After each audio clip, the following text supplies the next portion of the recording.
Bonjour à toutes, bonjour à tous. Je suis particulièrement heureuse de vous accueillir aujourd'hui pour ce webinaire à destination des kinésithérapeutes organisé dans le cadre de la filière endométriose des Hauts-de-France Endo. Ce temps d'échange s'inscrit pleinement dans une dynamique régionale et nationale de structuration des parcours de soins en endométriose et je tiens à remercier très chaleureusement l'AFREP, Association française de rééducation en péripelvinéologie, pour son engagement, sa disponibilité et sa volonté forte de co-organiser ce webinaire aux côtés de la filière. Ce partenariat se traduit par une vision partagée d'une prise en charge pluridisciplinaire, coordonnée et fondée sur l'expertise des professionnels de terrain. Pour la filière endo, il est aujourd'hui fondamental de réaffirmer la place centrale des professionnels de premier recours et tout particulièrement celle des kinésithérapeutes dans l'accompagnement des personnes touchées par l'endométriose. L'endométriose, comme vous le savez, est une maladie chronique, complexe, à fort retentissement fonctionnel, douloureux, psychologique et social. Elle nécessite des réponses de soins structurées, lisibles et accessibles, reposant sur des compétences spécifiques et reconnues. À ce titre, les kinésithérapeutes occupent une place stratégique dans le parcours de soins, tant dans la prise en charge de la douleur que dans l'amélioration de la qualité de vie et la prévention des ruptures de parcours. La filière des Hauts-de-France travaille également, bien entendu, en étroite collaboration avec l'URPS Kinésithérapeute, partenaire incontournable de la structuration régionale de l'offre de soins. Cette collaboration est essentielle et s'inscrit dans une logique de complémentarité. Mais il nous semblait également indispensable de donner toute sa place à la FREP, notamment dans un contexte de réflexion nationale en cours autour des recommandations de bonnes pratiques pour l'accompagnement des patientes atteintes d'endométriose. Ces travaux nationaux sont déterminants. Ils contribuent à la reconnaissance des compétences spécifiques en rééducation pelvipérinéale et à leur inscription durable dans les parcours de soins coordonnés. Je tiens à remercier la gouvernance d'Endo pour son engagement constant dans le déploiement de la filière ainsi que dans l'ensemble des professionnels qui participent activement à la montée en compétences collectives et à la structuration d'une offre de soins qui soit cohérente et à l'échelle régionale coordonnée. Dans cette logique de lisibilité et d'accès aux soins, je souhaite rappeler que les prochaines semaines auront lieu la mise en ligne de l'annuaire des professionnels ayant des compétences en endométriose. Cet annuaire constitue un outil stratégique pour les patientes, pour les professionnels de santé, les professionnels de soins de support et pour les acteurs institutionnels. À ce titre, l'ensemble des kinésithérapeutes disposant de compétences ou d'une formation spécifique sont vraiment invités à s'identifier, à la fois en tant qu'adhérents de la filière, mais également en tant que professionnels concourant activement à l'offre de soins régionale dans une logique de parcours coordonné et de décloisonnement des pratiques.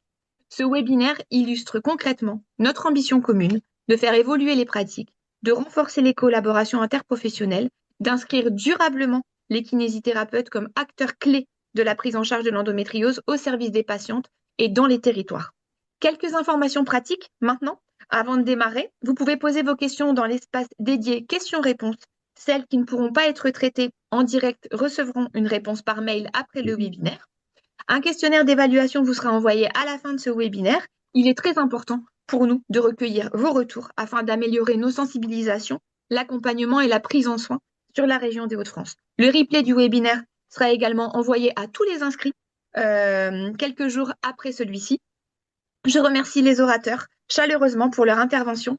Les invite bien entendu à respecter le temps imparti pour la présentation afin que nous puissions terminer à l'heure.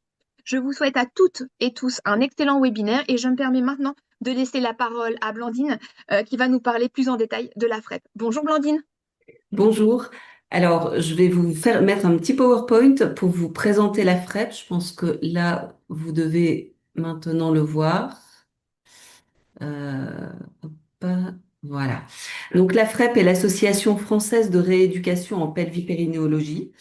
C'est une association à loi 1901 qui a été créée en 2020. Elle fait suite à l'AREP qui existait depuis une vingtaine d'années.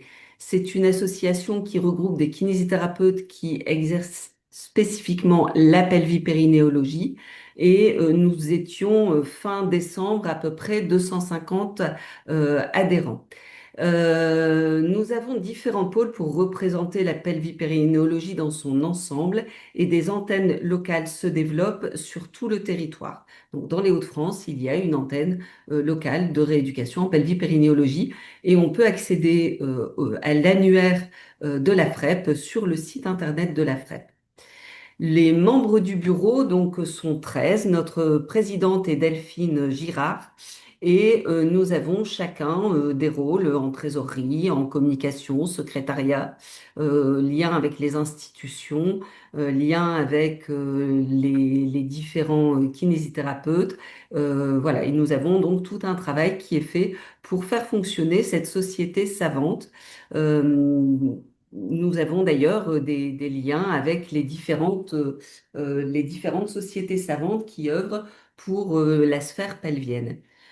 Pour nos adhérents, nous avons une newsletter bimestrielle, un tarif préférentiel dans certains congrès ou pour certains matériaux.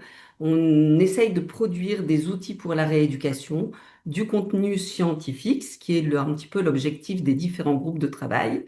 On est également adhérent à la SFP, donc si vous voulez participer à des actions organisées à la SFP, vous aurez également des tarifs spécifiques.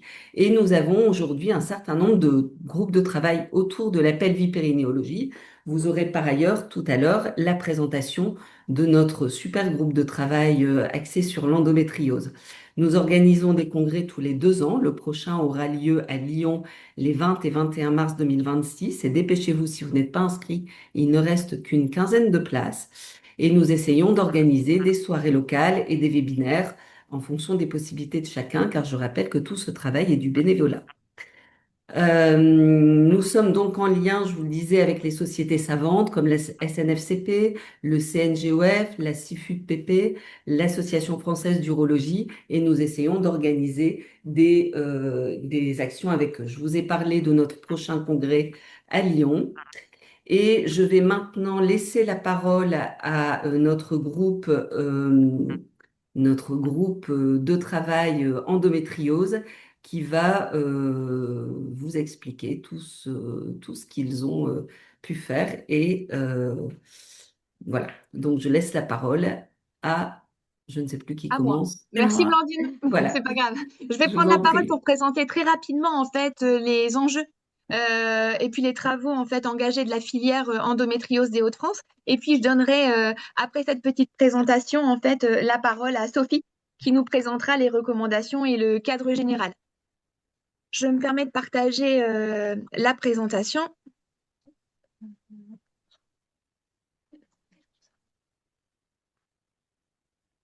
Donc, Endo, c'est un dispositif expert régional. Donc, pourquoi un dispositif expert régional? Donc, tu peux enlever, Justine, parce que je vois pas en petit. Merci. Ah, non, non, il faut- tu m'as fait. Non. Ah, du coup, alors, attendez, parce qu'on voit plus le diapo. Voilà, merci. Attends, non, t'as dû le faire. Voilà, merci.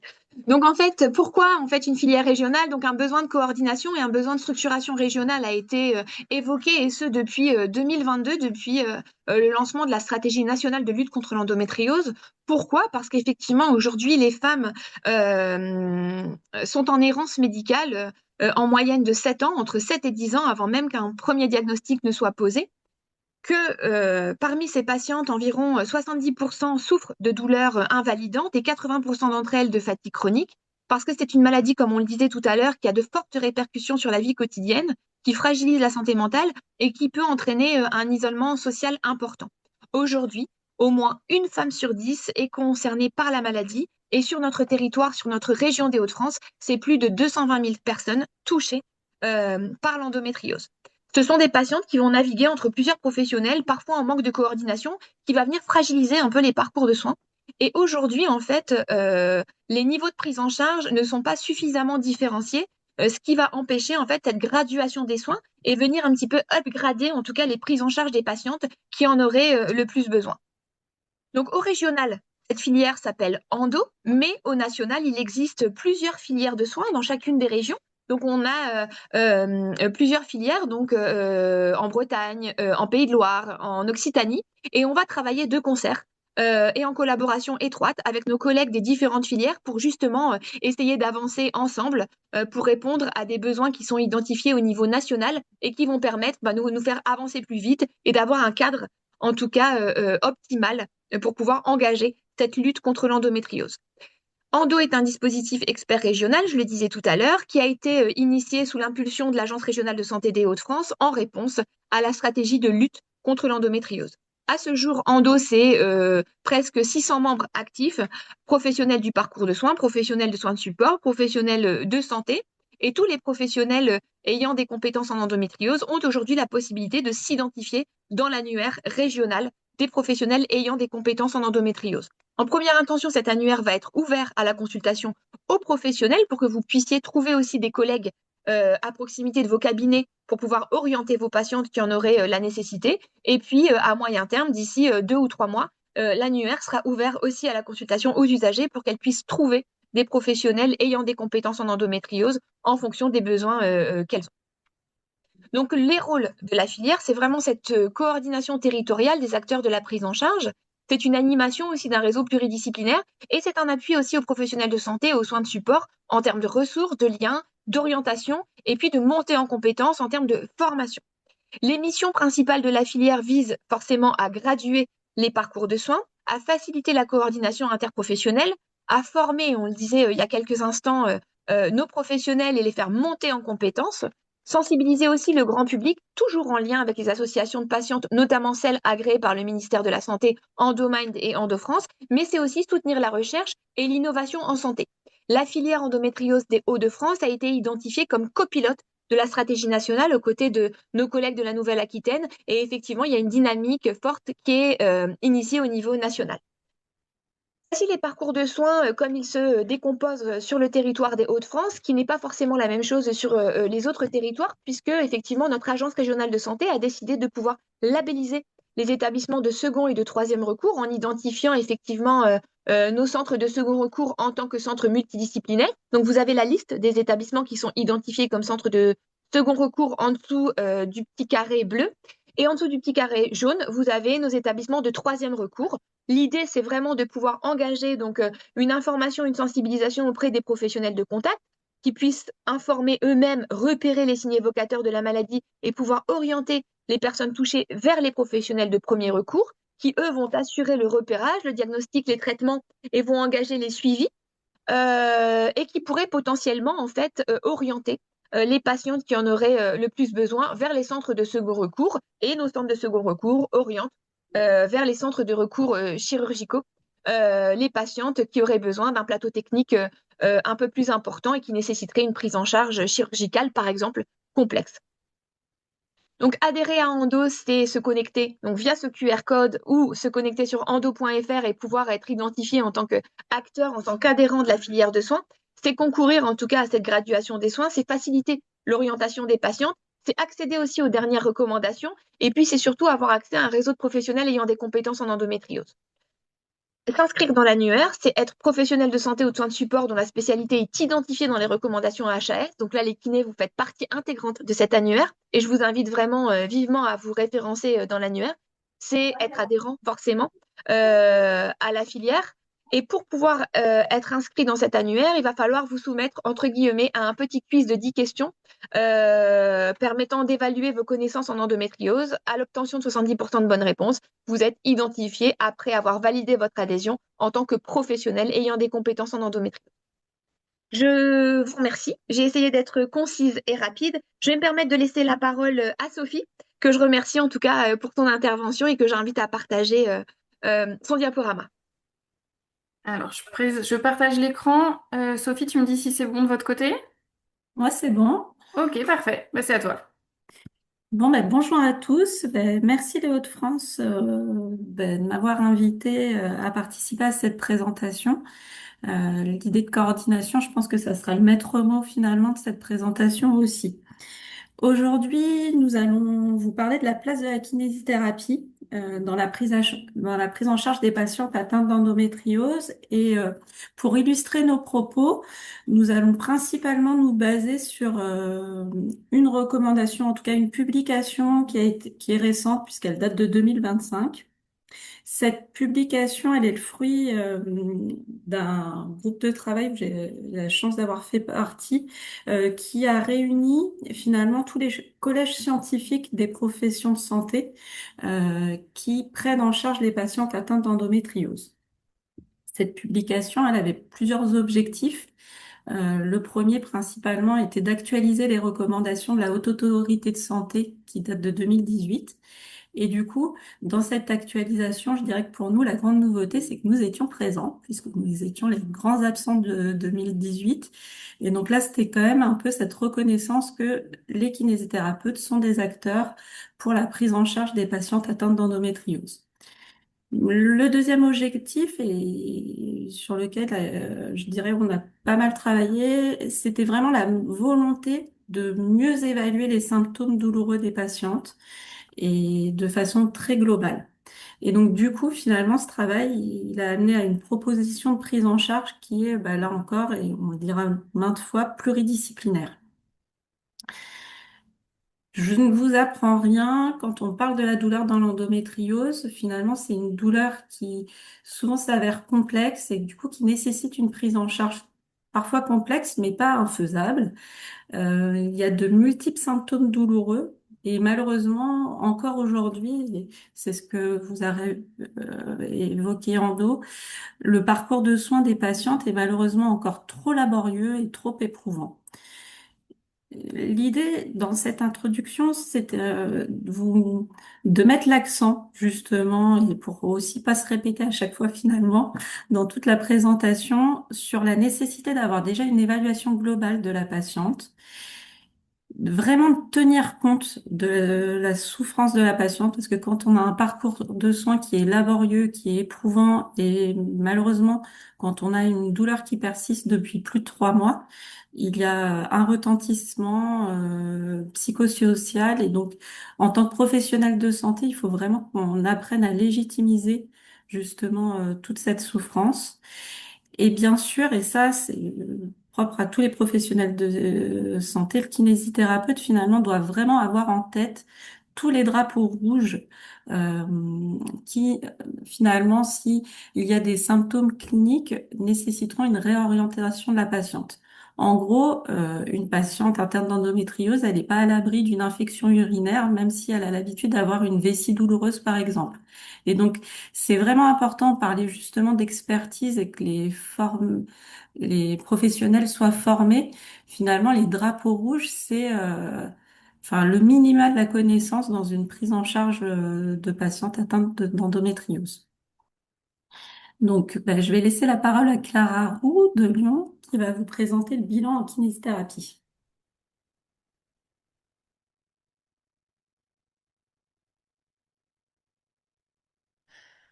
Avec le micro, que c'est mieux. Euh, Parce que là, on m'entend maintenant.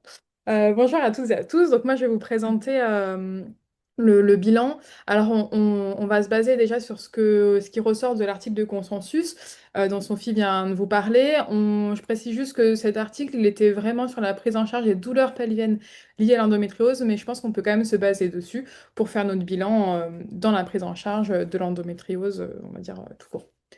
Qu'est-ce que nous dit cet article? Bah, déjà que pour que on va, aux patientes, ça soit proposer l'orientation vers un rééducateur, vers un kinésithérapeute, bah, c'est quand il y a un examen qui met en évidence un syndrome myofascial au niveau des muscles du bassin, au niveau des muscles du périnée, des troubles de la posture, syndrome de la charnière thoracolombaire, dyspareunie, troubles urinaires, troubles digestifs, et ou des contraintes ergonomiques particulières. C'est aussi montré que, en tout cas, c'est aussi noté que nous, on va faire une évaluation initiale. Donc, en gros, c'est notre bilan. Donc, c'est un peu ce que je vais vous montrer là en quelques minutes. Et qui va permettre de définir, entre autres, les déficits musculo-squelettiques. Tout d'abord, mais ça, je reprends finalement ce que vous savez déjà toutes et tous. On fait forcément notre anamnèse, notre interrogatoire, et ensuite l'examen clinique. Ça, on va pouvoir le faire en 2 temps. C'est une prise en charge qui n'est pas si simple que ça au niveau des patients qui ont l'endométriose, qui ont un parcours de soins qui peut être complexe. Donc l'examen clinique, il n'est pas dans un premier temps. Donc c'est pour ça que je voulais vraiment séparer en deux. L'anamnèse va être du coup spécifique à cette pathologie-là, spécifique et adaptée à nos patientes. Et puis ce que disait Sophie, hein, ce parcours qui est loin d'être simple. Donc on va aussi adapter à ce niveau-là. Notre examen clinique, pareil, on va l'adapter en fonction de finalement ce qui a pu être impacté, ce qui a pu un peu, ce qu'on a pu voir lors de notre interrogatoire. Et donc, l'examen clinique ne sera pas exactement le même pour toutes nos patientes qui sont atteintes d'endométriose. Par exemple, si on prend qu'un seul exemple, l'examen clinique du périnée, il ne sera pas systématique pour toutes nos patientes qui ont de l'endométriose. Et il ne sera pas forcément, même si on pense que c'est nécessaire, il ne sera pas forcément mis au début de notre prise en charge. Ça va dépendre des objectifs, des nôtres peut-être de rééducation, mais aussi des objectifs de la patiente qu'on va aussi du coup répertorier à ce moment-là. Qu'est-ce qu'on peut bilanter? Donc, je vous ai essayé de vous mettre un peu en global tout ce qu'on pourrait bilanter. L'évaluation de la douleur, l'évaluation de la souffrance de nos patientes, la fonction urinaire, la fonction digestive, l'évaluation musculaire, la fonction respiratoire, l'évaluation de la posture, la mobilité et l'évaluation de la qualité de vie. Il n'y a pas forcément d'ordre, hein, c'est ce que je vous disais, mais au moins, ça permet qu'on suive un peu ça sur la présentation.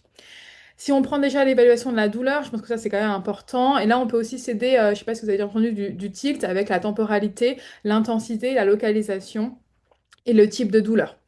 On peut aussi rajouter le contexte qu'on peut voir aussi avec la temporalité et puis est-ce qu'il y a présence ou non d'une hypersensibilisation centrale et ou pelvienne. Pour s'aider, on peut avoir du coup sur l'intensité avec l'échelle visuelle analogique, l'échelle numérique, un schéma corporel des douleurs et pour venir coter ou scorer au niveau de l'hypersensibilisation, hypersensibilisation centrale, on a le CSI et puis l'hypersensibilisation pelvienne, c'est du coup ce que je vous ai mis en diapo, c'est le score de convergence PP. Après, on a tout ce qui est évaluation de la souffrance, souffrance psychique, qui est quand même souvent présente, notamment de la part de l'importance plus ou moins des douleurs. Avec aussi, on va pouvoir questionner aussi tout ce qui va être antécédent de violence, antécédent troubles anxio-dépressifs, antécédent de stress post-traumatique qui peuvent aussi être des facteurs de risque aussi sur cette endométriose. Je vous ai pas dit tout à l'heure sur l'anamnèse, mais on n'oublie pas aussi tout ce qui est pathologie associée, telles que syndrome intestin irritable, la fibromyalgie, les antécédents de violences sexuelles aussi dans l'enfance, qui ont des liens avec l'endométriose. Donc ça peut permettre aussi de venir questionner aussi sur l'évaluation de cette souffrance. Est-ce qu'il y a un suivi en cours actuel au niveau psychologique? Et on peut aussi s'aider au niveau de questionnaire, du questionnaire HAD. Si on vient sur la fonction urinaire, qui est quand même très souvent impactée par l'endométriose, ça peut être votre bilan, j'allais dire classique, au niveau de la fonction urinaire, avec le questionnement au niveau des mictions, avec le nombre de mictions dans la journée, la nuit, voire la fréquence, est-ce qu'il y a la présence d'une polyacurie, d'une icturie, d'impériosité, et puis aussi le comportement, est-ce qu'il y a une nécessité de pousser pour initier la miction parce qu'il y a un retard de déclenchement, ou pour vider la miction, ou peut-être des fois tout du long de la miction, est-ce qu'il y a une sensation de vidange incomplète, est-ce qu'il y a des mictions de précaution, et là on va pouvoir aussi s'aider et donner à nos patientes un calendrier missionnel à faire. Donc, je vous ai mis celui de la FREP. Et donc, ça peut permettre aussi de nous orienter après sur nos traitements. Au niveau de la fonction digestive, déjà au niveau du transit, avec ce qui est présent d'une constipation, d'une diarrhée, ou ce qui est très souvent présent, c'est une alternance constipation-diarrhée. On peut s'aider aussi au niveau du transit de l'échelle de Bristol. Et est-ce qu'il y a des douleurs digestives, des ballonnements et RGO? Et puis tout ce qui est au niveau défécatoire, est-ce qu'il y a une poussée qui est nécessaire? Est-ce qu'il y a des douleurs à la défécation?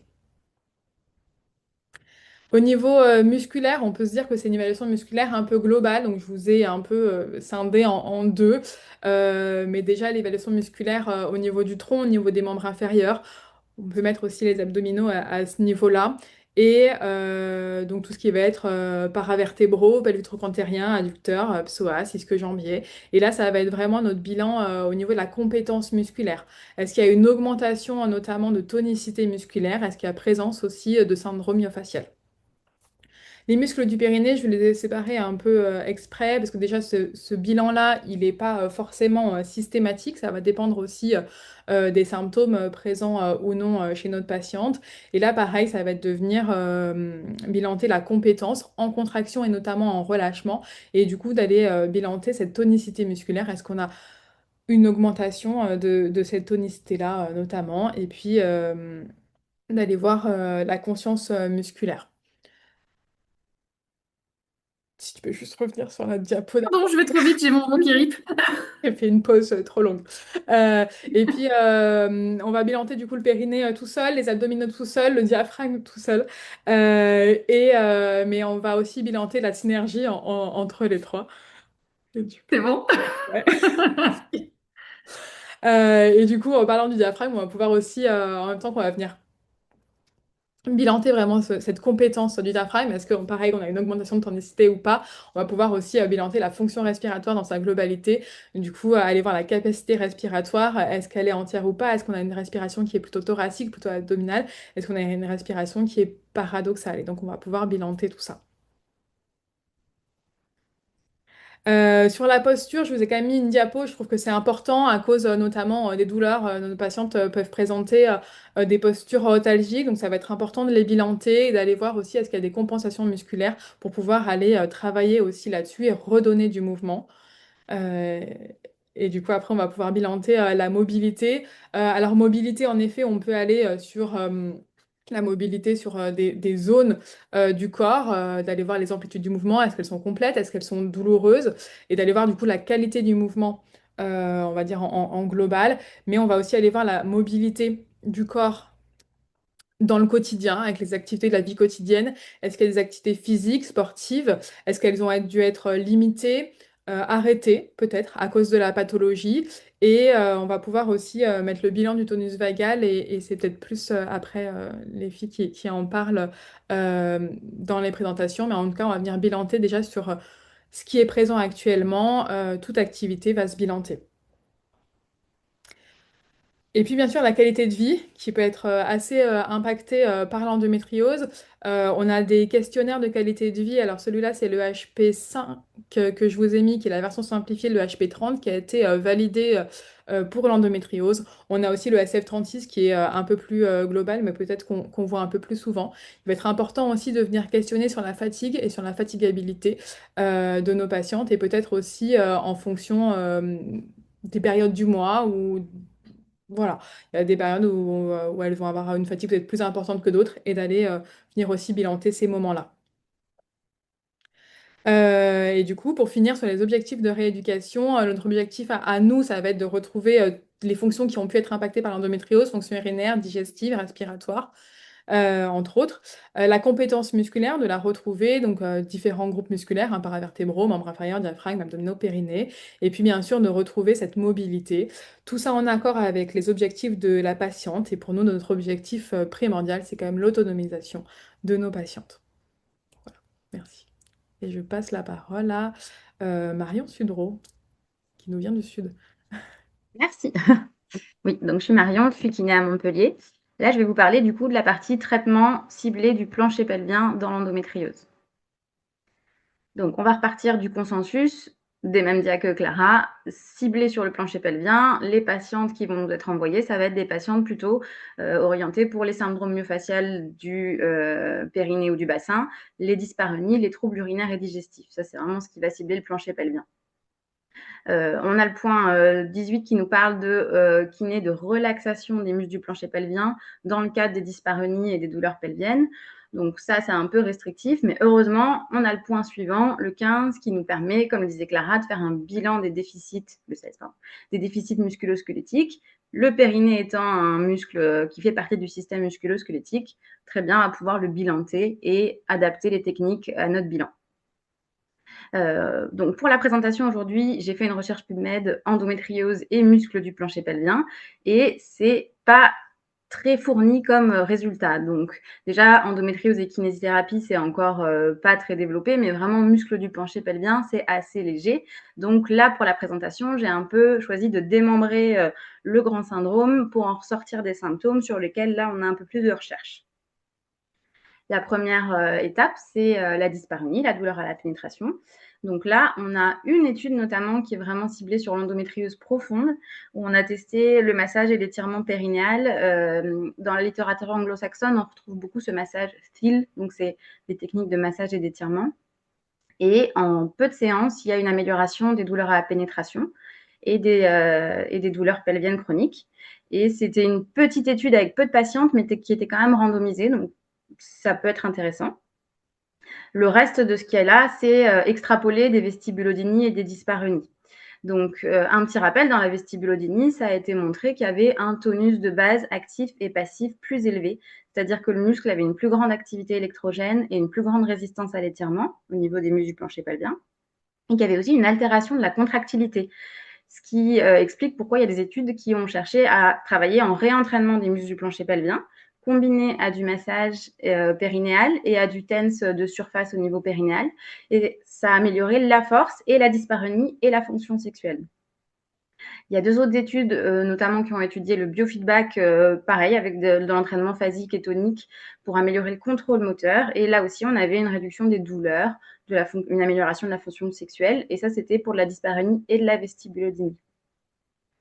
Il y a aussi des petites études sur les dilatateurs dans la dyspareunie avec un effet sur la douleur, mais là, il n'y a pas de randomisation, c'est des petits échantillons, donc ça demande plus de recherche. Pour la dysménorrhée, là, pareil, il y a très peu d'études qui sont vraiment ciblées muscles du plancher pelvien. Il y en a notamment 2, une où il y a des techniques de thérapie manuelle. Parmi d'autres techniques qui sont lombopelvienne, diaphragme, on a une technique myotensive sur le périnée. Et ça a amélioré les dysménorrhées autant que les anti-inflammatoires. La deuxième étude, il y a eu 3 groupes, avec un groupe avec des exercices de renforcement des muscles du plancher pelvien, un groupe de la thérapie manuelle, comme dans l'étude précédente, un peu globale, avec une technique sur le périnée, et un groupe avec les deux, renfo et thérapie manuelle. Et on avait dans les 3 groupes un effet sur la douleur rapportée, sur la douleur subjective. Pour la thérapie manuelle et les techniques combinées, on avait aussi un effet sur la sensibilité à la pression, ce qu'ils appellent du coup douleur objective.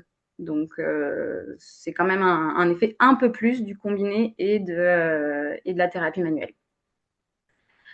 Pour ce qui est du syndrome myofascial et de la douleur pelvienne que j'ai décidé de rassembler, on a toujours l'étude qu'on avait vue sur la dyspareunie avec le massage et l'étirement périnéal qui avait un effet sur la douleur pelvienne. C'est toujours une petite étude, mais c'est dans l'endo profond, donc c'est déjà intéressant.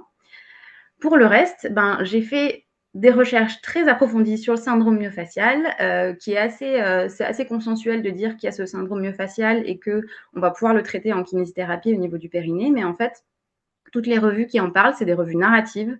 Et il y a j'ai pas trouvé d'études où il y a des protocoles qui sont testés. Donc, je peux pas vous donner un protocole qui aurait été testé et qui serait supérieur. Donc, voilà, on en parle, mais il faudrait le tester maintenant. Pour ce qui est des troubles urinaires, donc dans l'endométriose, on va avoir par exemple de la pollakiurie, de la dysurie, des urgenturies et des douleurs vésicales.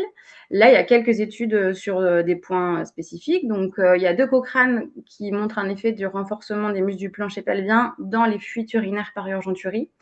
C'est une toute petite partie de la Cochrane parce que c'est plus des études sur des incontinences d'effort et des incontinences mixtes, mais il conclut quand même que sur l'urgenturie, il y a un intérêt du renforcement des muscles du plancher pelvien et il y a une diminution du nombre de bictions par jour.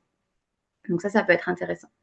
Il y a une étude qui montre que la relaxation des muscles du plancher pelvien peut avoir une tendance vers un effet positif pour la dysurie avec du feedback manuel ou de l'EMG. Et il y a une étude sur le syndrome douloureux vésical, donc anciennement la cystite interstitielle, où ils ont fait du massage périnéal et ça a amélioré chez les patientes qui avaient une hypertonie des muscles du périnée. Voilà pour les troubles urinaires. Pour les troubles digestifs, donc dans la vaste gamme des troubles digestifs que peuvent avoir les personnes avec de l'endométriose, là où on va avoir un effet au niveau muscle du plancher pelvien, ça va être sur la constipation terminale. Et là, il y a des études sur la relaxation anale par plusieurs types de biofeedback. Et il y a aussi des études sur l'utilisation du biofeedback manométrique. Là, c'est dans les dyssynergies et ça montre plus d'effets que des exercices des muscles du plancher pelvien, les laxatifs ou les myorelaxants. Donc, si on devait résumer un peu la rééducation axée au niveau des muscles du plancher pelvien dans l'endométriose, un peu comme l'a dit Clara au moment du bilan, ça va être une place vraiment différente en fonction des symptômes de la personne. Si c'est une patiente qui a de la dyspareunie, ça va être le cœur du traitement. Et si c'est une patiente qui a d'autres symptômes qui sont plus prévalents, peut-être que ça va être d'autres éléments de la rééducation qui vont être plus adaptés. Pour ce qui est de nos techniques, on va pouvoir utiliser des techniques du coup manuelles, endocavitaires ou non, encore une fois, comme l'a dit Clara, en fonction du vécu de violence ou pas de la patiente, de ses désirs et notamment. Et on va pouvoir utiliser du biofeedback, EMG ou manométrique, des dilatateurs. J'ai quand même cité la TCAR thérapie, même si, pareil, il n'y a pas encore trop de recherches, mais comme ça se développe beaucoup dans les pratiques sur la douleur pelvienne, je l'ai cité. Et globalement, si on devait résumer, on va avoir des techniques qui vont être appropriées à notre bilan. Dans les études, on voit plutôt des études qui sont combinées plutôt qu'isolées. Donc, toujours l'intérêt d'aller travailler sur d'autres plans. Comme va nous parler Agathe après de l'activité physique, on va essayer d'aller jouer sur plusieurs tableaux. Et dans quasiment toutes les études, avant de séparer les bras d'études, il y a toujours un temps d'éducation à la physiologie des muscles du plancher pelvien, de la défécation et de la miction. Donc, il faut garder cette place à l'éducation dans notre rééducation. Et je laisse la parole à Agathe. Merci. Alors moi, c'est plus simple, c'est moi qui passe mes slides. Donc, normalement, mon doigt ne ripera pas. Donc en effet, la rééducation fait sa grande entrée dans cet article de consensus, mais aussi l'activité physique, ce qui n'était pas le cas avant. Au point numéro 23, on nous dit qu'elle doit être régulière, adaptée, encadrée et modérée. Alors, si, j'ai quand même ripé au niveau de mon doigt. Donc, plusieurs constats ont été retrouvés dans la littérature, comme quoi les femmes avec symptômes d'endométriose et même plus largement douleurs pelviennes chroniques font moins d'activité physique que la population féminine générale. Plusieurs types de freins peuvent l'expliquer, pas mal de freins au niveau sociétal, la kinésiophobie évidemment, et en plus, on a des freins physiologiques et tissulaires. La partie de gauche concerne toute personne souffrant de douleurs chroniques, quelle que soit la pathologie. On va voir qu'il y a plus d'infiltration graisseuse, plus de fibrose et d'adhérence, des modifications musculaires avec une atrophie musculaire, des changements de fibres, des diminutions de capacité de glissement et du coup de mobilité globale, une modification de la stratégie neuromusculaire et une augmentation de la sensibilité cutanée. Rien que par rapport à ça, finalement, on se rend compte que la mise en mouvement va être de facto plus complexe. La partie de droite concerne plus spécifiquement les personnes qui ont des douleurs pelviennes chroniques. Donc en plus d'avoir tout ce qui est à gauche, il va y avoir une hypersensibilité plus marquée, une innervation particulière des viscères qui va amener des douleurs projetées notamment au niveau du dos, ce qui va engendrer plus de peur, plus de catastrophisme et donner de l'eau au moulin du cercle vicieux de la kinésiophobie. Et en plus, il a été montré que quand le couple œstroprogestatif était en déséquilibre, ce qui est quand même souvent rencontré chez nos patientes, et ben ce couple hormonal, il devient proalgique. En 2017, une Cochrane a montré les bénéfices généraux de l'activité physique, quelle que soit, enfin, sans forcément pathologie. Cette diapo, en la lisant, on se rend compte qu'elle vient un peu contrecarrer certains freins physiologiques et tissulaires qu'on a vus à la slide juste d'avant. L'activité physique va permettre l'amélioration de l'équilibre musculaire en général. Ça va tendre à réduire l'inflammation, donc on prend dans le cadre de l'endométriose, qui est quand même une pathologie inflammatoire. Améliorer la vascularisation pour améliorer l'oxygénation des tissus. Il y a une reprogrammation sensorimotrice par neuroplasticité positive. Et puis ensuite, ça vient amener plein de choses agréables, avec notamment des stimulations d'endorphines, des reprises d'autonomie et une meilleure gestion du stress, et surtout une aide au bien-être émotionnel. Plus spécifiquement dans l'endométriose, plusieurs études aussi. Une étude a montré les éventuels effets protecteurs si l'activité physique est faite pendant l'adolescence, avant le déclenchement de symptômes. Donc si on a une patiente où on sait que c'est, j'aime pas trop le terme, mais une famille entre guillemets à endométriose, donc il y a la maman, la sœur, la cousine, la tante, et qu'il y a des jeunes femmes, et ben faut pas attendre qu'il y ait des déclenchements de symptômes pour pouvoir proposer à ces jeunes filles de l'activité physique régulière. L'activité aide aussi à soulager les troubles du sommeil et donc si on améliore sa fatigue, la mise en mouvement est plus simple. L'activité physique aérobique diminue la douleur, ça améliore la posture et donc Clara nous a bien rappelé que il y avait pas mal de postures antalgiques. Pas mal d'études nous montrent les bénéfices du yoga. Et il y a eu une revue systématique qui disait, ok, on est d'accord, il y a plein de bienfaits dans l'endométriose, mais finalement, aujourd'hui, les études sont encore trop diverses et variées pour pouvoir conclure, c'est ce type d'activité physique qu'il faut dans l'endométriose. En 2019, une Cochrane, dans le cadre des dysménorrhées, toutes dysménorrhées confondues, qui prenait donc des exercices faible intensité type yoga et forte intensité aérobique, au moins 3 fois par semaine. Conclusion, donc il y a des grands avantages à ces types d'activités physiques-là, avec très peu d'effets secondaires, donc c'est quand même plutôt positif. En 2025, une revue de littérature uniquement sur les exercices aérobiques intenses. Donc là, on travaillait les muscles du tronc, des membres inférieurs du périnée combinés. Marion nous a bien dit que c'était vraiment cette combinaison qui était importante et c'est vraiment le fil rouge finalement de notre présentation aujourd'hui. Donc combiné à des étirements des muscles du plancher pelvien et sous-pelvien. 3 fois par semaine, 45 minutes à chaque fois, et conduit par des professionnels.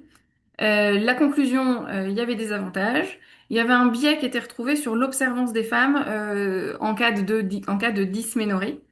Et donc, une hypothèse était de créer un programme qui pouvait suivre les phases du cycle pour améliorer l'observance des femmes. Alors, j'ai envie de dire, alors déjà, il y a des patientes sous endométriose qui sont en aménorrhée sous pilule continue, donc elles n'ont pas forcément de menstruation, en tout cas, c'est ce qui n'est pas recherché. Et donc, peut-être plutôt créer un programme qui pourrait suivre les phases douloureuses plutôt que le cycle menstruel. Plusieurs groupes ont lancé des protocoles que j'ai mis test entre guillemets. Donc là, je vous parle de Crescendo, qui s'est dit le yoga c'est super, il y a plein de littérature, mais tout le monde n'aime pas le yoga. Et donc ils ont fait 4 groupes. Un groupe yoga, un groupe qui combinait, du coup vous savez déjà où je veux en venir, cardio et renfo. Un groupe que cardio et un groupe que renfo. Et là encore, c'était le groupe combiné cardio et renfo, où on voyait une amélioration sur la douleur, la fatigue et le bien-être. Plusieurs autres protocoles testent. Donc un programme au départ qui a été fait sur des Américaines sédentaires, qui a été testé sur des patientes qui avaient de l'endométriose. Les résultats, amélioration de la syphose et diminution significative de la douleur. L'équipe de physio en DA, donc là vous avez le protocole à droite, a montré des améliorations dans différents champs de la vie.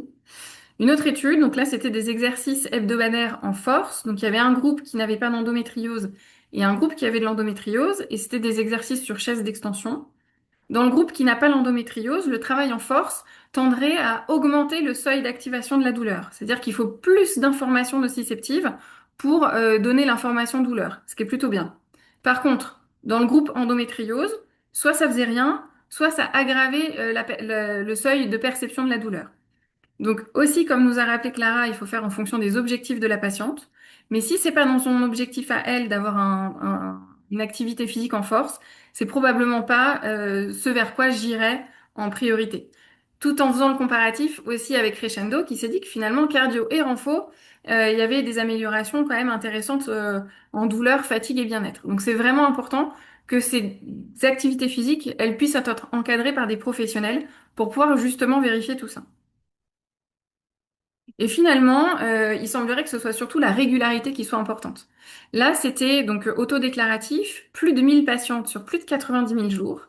Donc les activités, vous les avez en haut à droite. Donc il y avait la marche, le yoga, la course, le stretching, etc. Et en bas à gauche, c'est le niveau de douleur ressenti le jour suivant l'activité. Donc en bas, si vous avez 0, c'est une patiente qui ne fait jamais d'activité physique. Et puis lundi, elle se met à la course, donc elle va courir, je sais pas moi, 10 minutes. Et ben finalement, le mardi, elle va avoir plus mal. Donc c'est la courbe bleue. Donc elle va avoir plus mal que si elle n'avait rien fait.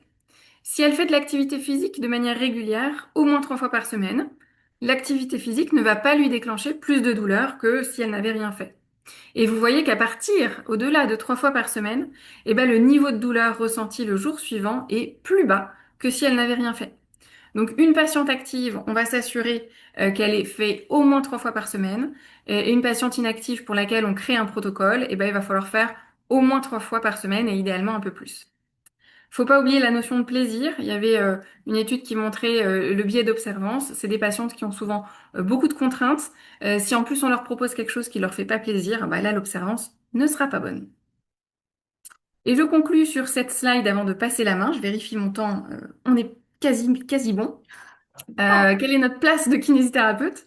Depuis 2016, le Conseil national de l'ordre des kinés nous dit que quand on a notre diplôme, on est kiné, ça ok, on le sait, mais on est aussi éducateur sportif en activité physique adaptée, c'est sur simple demande et vous trouvez vraiment la démarche assez simple sur le site de l'ordre. Vous pouvez le faire de plein de manières différentes, individuelles, en groupe, en prévention, et vous aider de différentes structures, c'est pas forcément uniquement dans vos cabinets. Et ça permet aussi de coller au recours de la HAS sur les guides de connaissances sur l'activité physique et la sédentarité. Je vous remercie et je passe la parole à Sophie qui va conclure et parler aussi des autres stratégies thérapeutiques en kinésithérapie. Bon, va falloir que j'aille très très très vite. Du coup, alors, comme depuis le début, on vous a parlé vraiment de prise en charge globale, d'évaluation globale, ce qui va faire que finalement, notre thérapeutique, elle va être très globale aussi. Alors, je pouvais pas tout énumérer parce que vraiment le champ de la kinésithérapie est très vaste. Donc, l'idée, c'est de vous apporter quelques vignettes thérapeutiques, mais vraiment non exhaustives, en tout cas, à mon sens, qui a beaucoup d'importance chez la patiente atteinte d'endométriose. On va parler un peu de sensibilisation centrale, des problèmes musculo-squelettiques et puis de la digestion. Pourquoi parler de la sensibilité centrale ou cette douleur qu'on qualifie de nociplastique? Parce qu'il faut bien comprendre, et cette publication nous le rappelle, que finalement, chez une patiente atteinte d'endométriose, il y a des choses qui se rajoutent, comme le syndrome fonctionnel intestinal, la douleur pelvienne chronique, le syndrome myofascial, la vessie douloureuse, la vulvodynie, les troubles anxio-dépressifs, le stress, enfin tout ça ce sont des comorbidités et finalement vont amener justement des mécanismes finalement qui sont bien similaires et donc fourvoyeurs justement de douleur nociplastique. Cette douleur nociplastique, c'est cette adaptation de notre système neuro qui fait une adaptation à la douleur, ce qui fait que votre patiente, elle va avoir un ressenti douloureux plus fort, plus vite. Et il va falloir prendre en compte cette sensibilité centrale dans votre prise en charge. Si le kinésithérapeute ne s'éloigne pas de la douleur, finalement, il va renforcer cette sensibilité centrale. Sans parler justement des soins qui peuvent être prodigués pour d'autres objectifs, le kinésithérapeute, il a sa place dans le traitement de la sensibilité centrale. Déjà parce qu'on a une place, je dirais, de choix au vu de la multiplicité de nos séances. Nous, on a un suivi régulier, on va voir parfois plusieurs fois par semaine la patiente. Donc, on va pouvoir mettre en place l'éducation thérapeutique sur la neuroscience de la douleur qui fait partie justement des recommandations pour la prise en charge de la sensibilité centrale. L'objectif, bien sûr, c'est de diminuer la nociception. Si on a mal, si on a toujours mal, on augmente la sensibilité centrale. Donc, quand on améliore un syndrome myofascial qui est à l'origine de certaines douleurs, on diminue la nociception, donc aussi la sensibilité centrale. La reprise de l'activité physique, je ne vais pas en reparler parce qu'Agathe l'a très bien fait avant. Et aujourd'hui, l'idée, c'était de développer un peu la mise en place et le suivi du TENS. Ce TENS, il est intéressant et souvent, malheureusement, peut-être mis un peu trop dans le musée de la kinésithérapie, alors qu'on a une place de choix là-dedans, là encore. Pourquoi il est plébiscité à l'heure actuelle? Parce qu'il est sans risque. Et dans la publication dont on vous parle depuis tout à l'heure, c'est vraiment, enfin, il y avait vraiment une volonté de mettre en avant le TENS. Il permet une autogestion de la patiente et clairement, enfin, moi je sais pas vous, mais le dimanche soir à 23 heures, je ne suis pas au cabinet, donc c'est important que ma patiente ait des outils à la maison et qu'elle puisse s'en saisir et gérer sa douleur. Le TENS, on le connaissait déjà autour de la prise en charge de la douleur pelvienne chronique avec par exemple la stimulation du nerf tibial. Donc là, je vous ai mis une photo du Rostim. Et, mais aussi sur les dysménorrhées avec pourquoi pas un placement d'électrodes sur les dermatomes de l'utérus. Au niveau de l'endométriose, finalement, ce TENS, on peut l'utiliser vraiment de multiples façons. La littérature scientifique, finalement, nous rassure dans le sens où il n'y a pas forcément, enfin, comme disait Marion tout à l'heure, finalement, on est pauvre en littérature, ce qui fait qu'on peut, ça laisse la place à plein d'innovations. Euh, Ça va être vraiment selon l'évaluation de vos objectifs qu'on va pouvoir placer les électrodes. Et donc, tout est possible. On a toujours cette place de choix au niveau de l'éducation thérapeutique parce que finalement, le suivi qu'on va proposer au niveau de notre patiente va permettre justement d'évaluer, mais de réévaluer aussi l'utilisation du STENS avec un placement d'électrodes qui peut tout à fait changer en fonction du stade de la rééducation. Donc, en gros, ce qu'il faut retenir, c'est qu'il y a plein de placements d'électrodes. Il y a plusieurs types de courants, souvent en basse fréquence, mais à la fois, qu'est-ce qui fait dire qu'on doit être plus à 10, 20, 80 Hertz?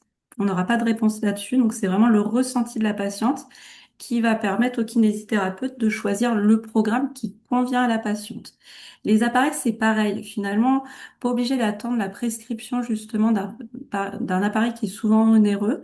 On peut tout à fait trouver des appareils à 20 euros qui font vraiment très bien le job.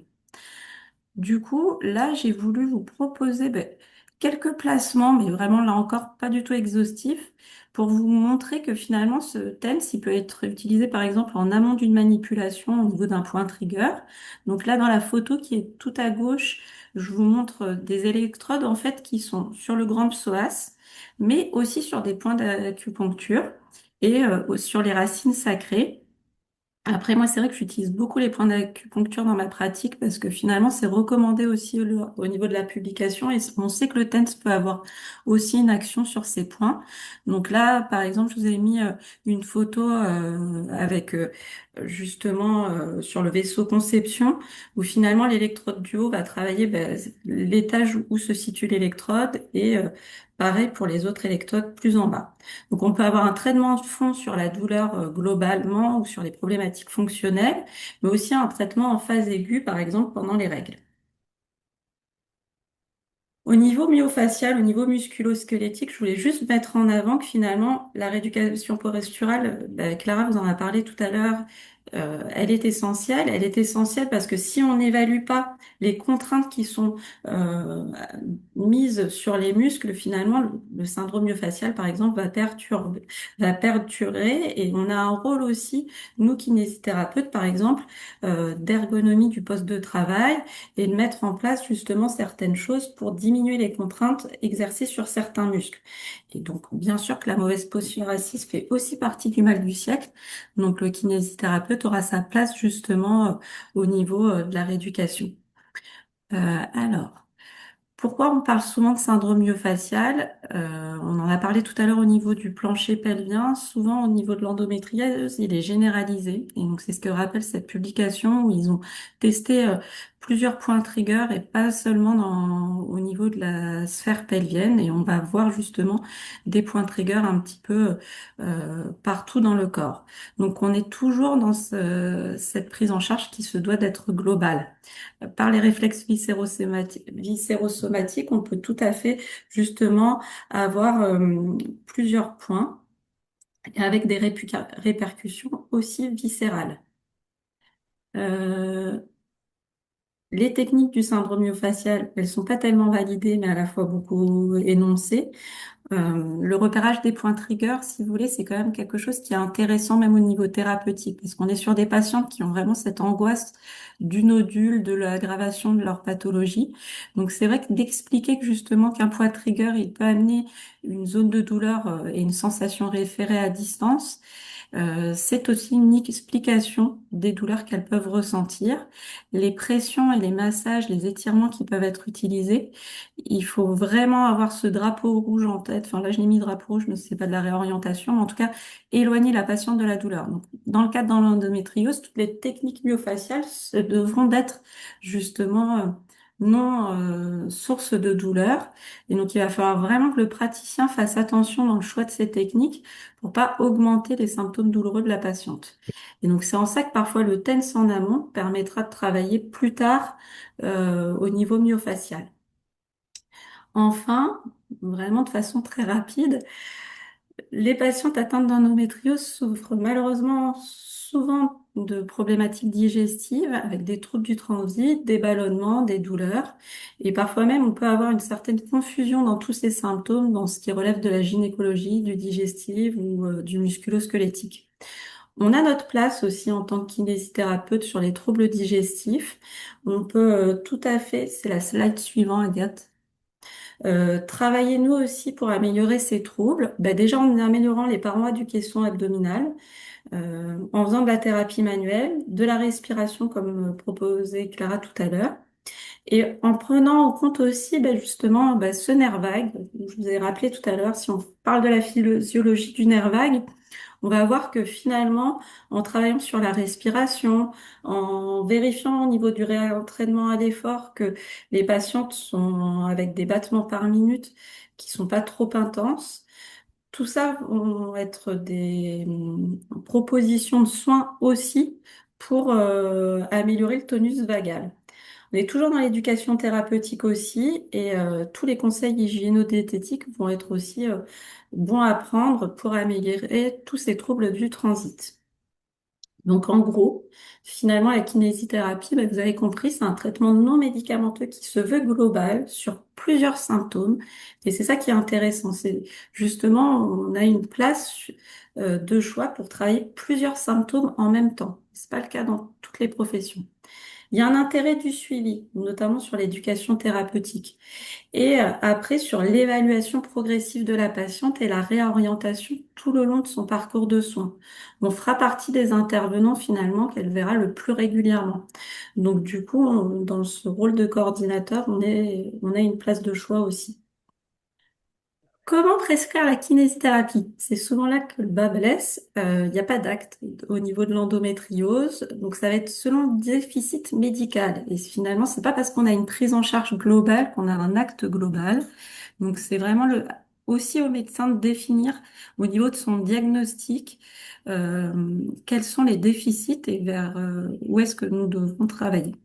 Souvent, c'est deux ordonnances qui correspondent plus à la problématique des patientes atteintes d'endométriose. Donc, une ordonnance sur la rééducation périnale et une ordonnance qui sera plus sur le musculo-squelettique, donc selon les douleurs des patientes ou leurs antécédents médicaux, plutôt rachis lombo-sacré ou rachis et membres inférieurs. Voilà. Est-ce que je suis à peu près dans les temps? Merci Sophie. Merci en tout cas. J'arrête le partage. Merci Agathe. Je m'associe aux membres du bureau d'Endo, aux membres du conseil d'administration d'Endo pour vous remercier très sincèrement pour votre présence et la qualité de vos interventions. Donc Blandine, Sophie, Clara, Marion et Agathe. Merci aussi à l'équipe opérationnelle d'Endo, sans qui en tout cas l'organisation de ce webinaire n'aurait pas pu être possible. Ce webinaire aura permis de proposer une vision structurée et opérationnelle de la prise en charge de la kinésithérapie de l'endométriose en lien avec les recos actuels et les enjeux de terrain. À travers les différentes interventions, nous avons pu mettre en évidence la diversité des compétences mobilisables en kinésithérapie, du bilan à la prise en charge du penché pelvien, l'activité physique adaptée aux autres prises en charge thérapeutiques, en passant par des questions essentielles qui sont liées à la reconnaissance et la valorisation des compétences professionnelles des kinés. Sachez qu'un webinaire sera organisé spécialement dédié à l'activité physique adaptée, où nous accueillerons le docteur Charles Lesage le 10 février prochain, où nous aborderons cette thématique. Je souhaite à nouveau conclure en rappelant en fait la nécessité de votre engagement dans les prochaines semaines, dans le sens où il est important de vous inscrire à l'annuaire régional des professionnels ayant des compétences en endométriose pour pouvoir vous trouver, pour permettre aux patientes d'avoir des relais aussi à proximité de leur domicile et pouvoir prendre rendez-vous aussi pour avoir accès à des professionnels ayant des compétences en endométriose. Tous les kinés sont concernés et invités en tout cas à s'identifier non seulement en tant qu'adhérent, mais aussi en tant que professionnel concourant activement à l'offre de soins. C'est un outil essentiel pour améliorer l'orientation des patientes et renforcer le travail en réseau. Je vous remercie pour votre participation, votre engagement et la qualité de ce webinaire et je vous souhaite une excellente après-midi. Au revoir.